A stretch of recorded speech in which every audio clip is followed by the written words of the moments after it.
హరే రామ హరే కృష్ణ. ఈ వీడియోలో రామాయణంలో ఇంద్రుడి గురించి తెలుసుకుంటాం. ఇంద్రదేవుడికి అహల్యపై ఎందుకు ఆకర్షణ కలిగింది అని తెలుసుకోవాలంటే మన ఈసీజీ కార్డ్స్లో అహల్య కార్డ్ని స్కాన్ చేసి చూడండి.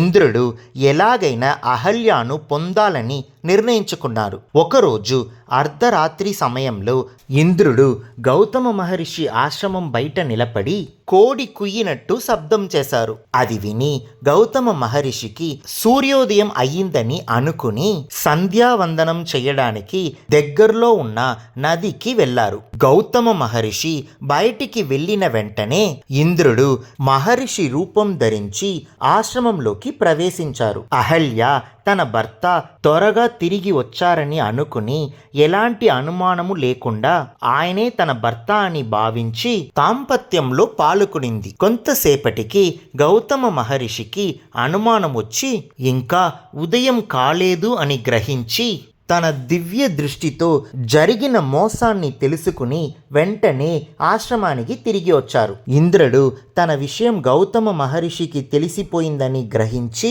పిల్లి రూపం తీసుకుని అక్కడి నుండి పారిపోవడానికి ప్రయత్నించారు. అందుకే ఇప్పటికీ ఎవరైనా తప్పు చేసి దాచుకునేదానికి ప్రయత్నం చేస్తే పిల్లిలా దాక్కున్నావు అని అంటారు. గౌతమ మహర్షి ఆ పిల్లిని చూసి ఇది ఇంద్రుడే అని గుర్తుపెట్టి పవిత్ర జలాన్ని తీసుకుని అతనిపై చల్లి శపించారు. ఇతరుడు భార్యను ఆశించి ఈ పాపం చేసినందుకు నీ శరీరం మొత్తం 1000 స్త్రీ గుర్తులతో నిండిపోవాలి అని శపించారు. ఇంద్రుడు తన తప్పు తెలుసుకుని సిగ్గుపడి బయటికి రావడానికి కూడా భయపడి కొన్ని సంవత్సరాల తర్వాత శివుడిపై ఘోర తపస్సు చేసి ఆయన కృపతో ఒళ్ళులో ఉండే 1000 గుర్తులు 1000 కండ్లుగా మారాయి. అందుకే ఇంద్రుడిని 1000 కండ్లు వారు అని పిలుస్తారు. మన ఈసీజీ కార్డ్స్లో ఇంద్రదేవుడికి నెగటివ్ సింబల్ ఇచ్చినాము. ఎందుకంటే ఏ కారణం ఉన్నా కూడా ఇతరుల భార్యని ఆశించడం